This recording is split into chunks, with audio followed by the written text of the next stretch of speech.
Con permiso, saludos queridos amigos y amados hermanos de este canal Tú Puedes.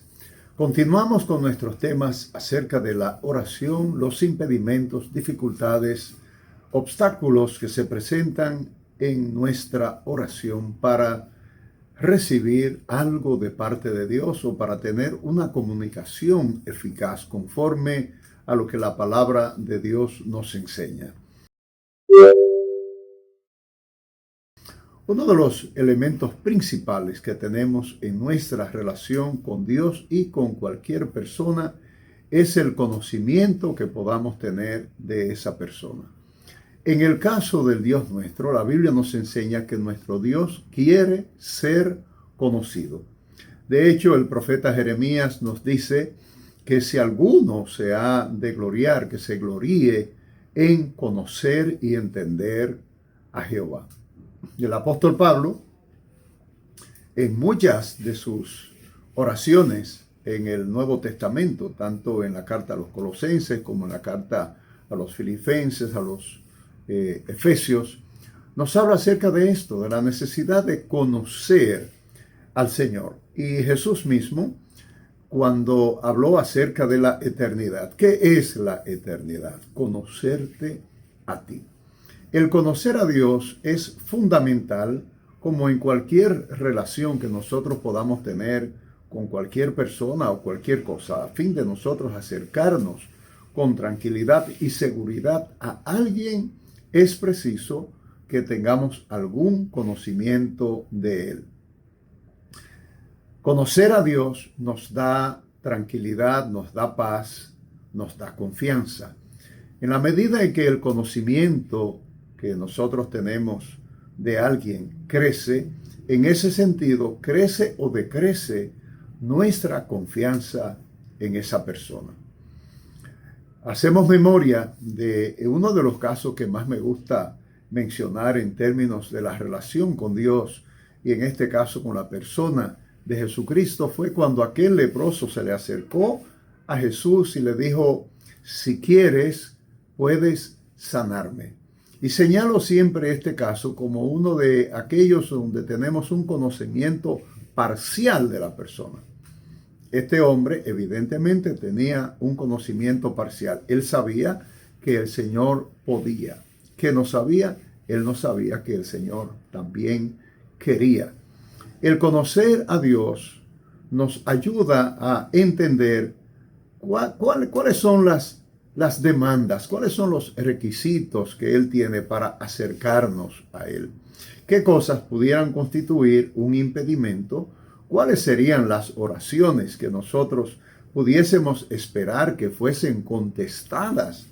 Recordamos aquel pasaje donde Jesús y los discípulos entran en una aldea y no encuentran espacio para ellos y Jesús en la posada. ¿Cuál fue el pensamiento de los discípulos? Señor, mandemos que baje fuego del cielo y consuma a esta gente. ¿Por qué? Porque es que no nos están dando el trato que nosotros merecemos. Tú estás aquí y ¿cómo es posible que se niegue un espacio para ti?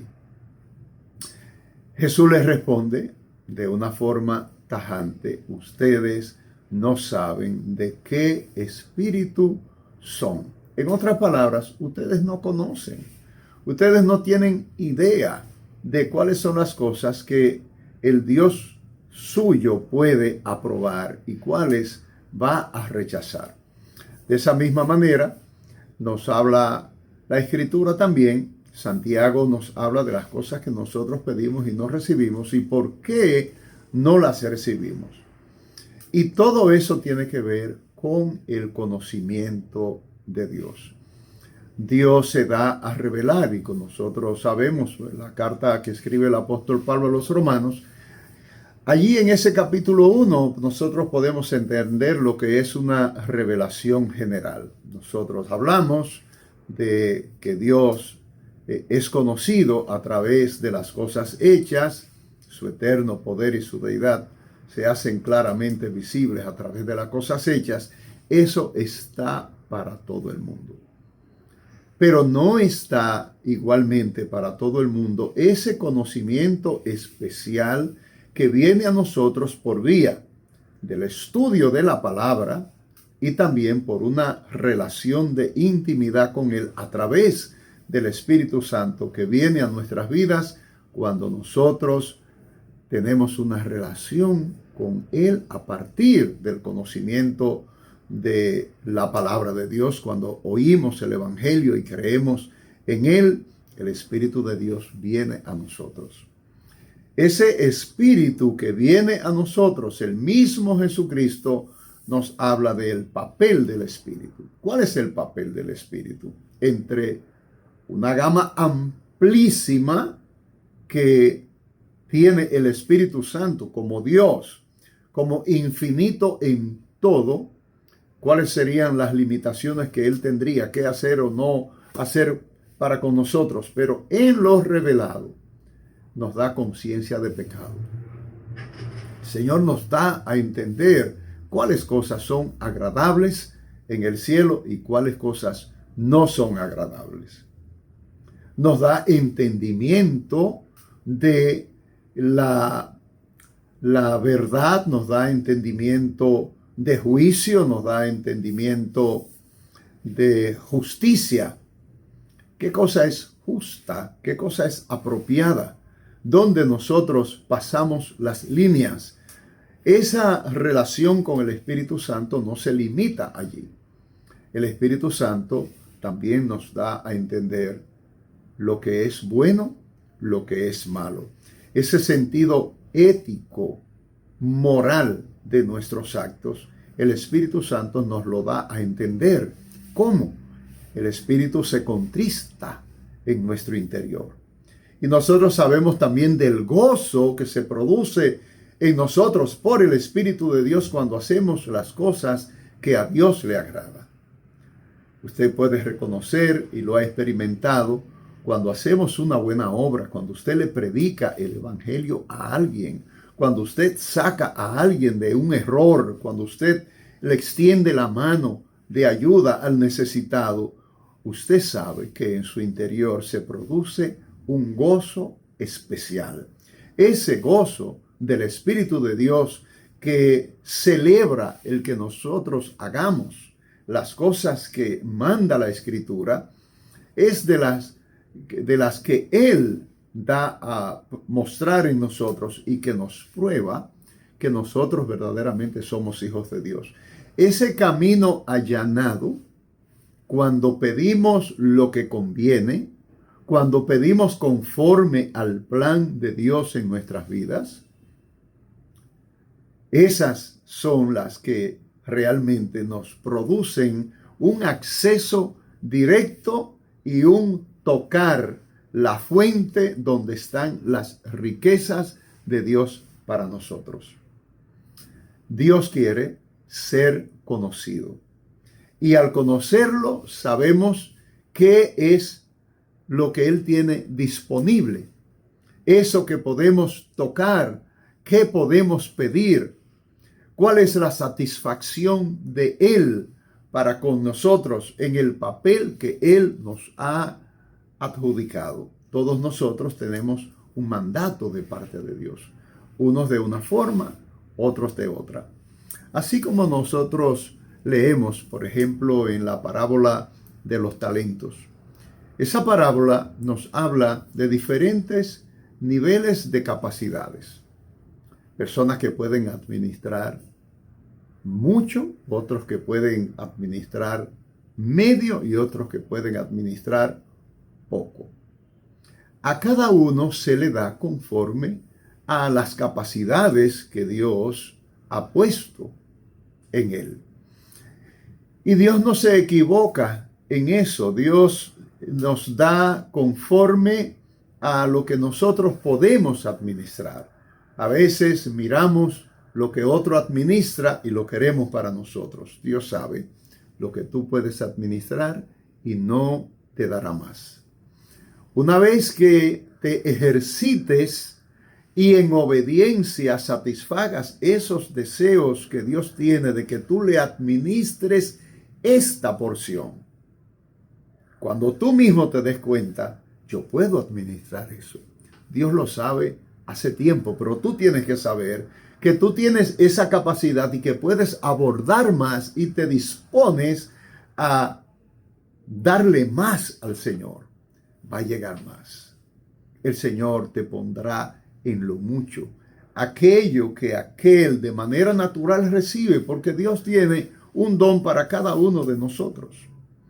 Y la no utilización de los recursos que Él nos da hace que Él mueva esos recursos a otras manos.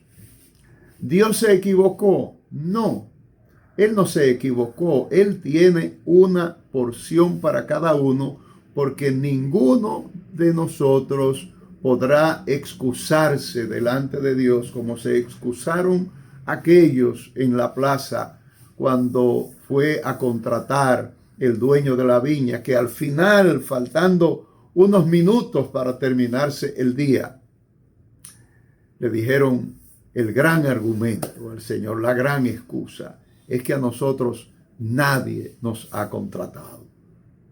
Ahora nosotros no tenemos excusa, porque todos los que hemos tenido una oportunidad de encontrarnos con Jesucristo, hemos recibido una porción de la cual tenemos que dar cuentas.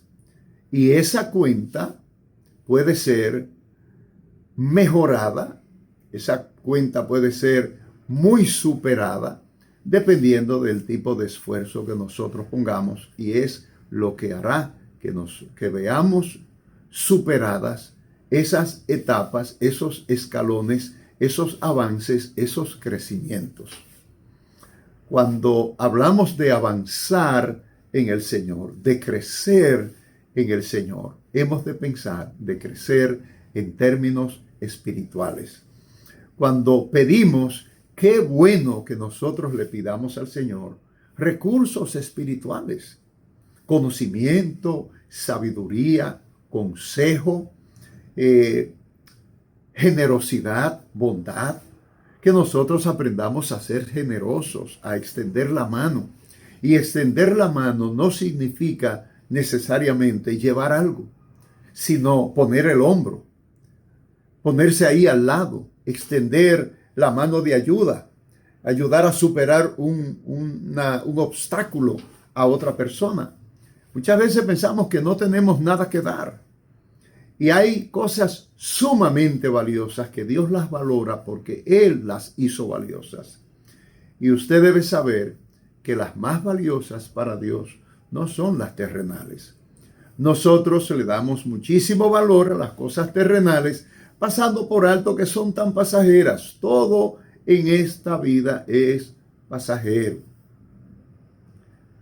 Por estas cosas que nosotros luchamos tanto y por esas cosas que nosotros no le damos el mejor servicio, la mejor atención, el mejor reporte a nuestro Dios con las cosas eternas, son las que finalmente se nos irán de las manos como paja que empuja el viento. ¿Por qué luchar por aquello que no podremos retener?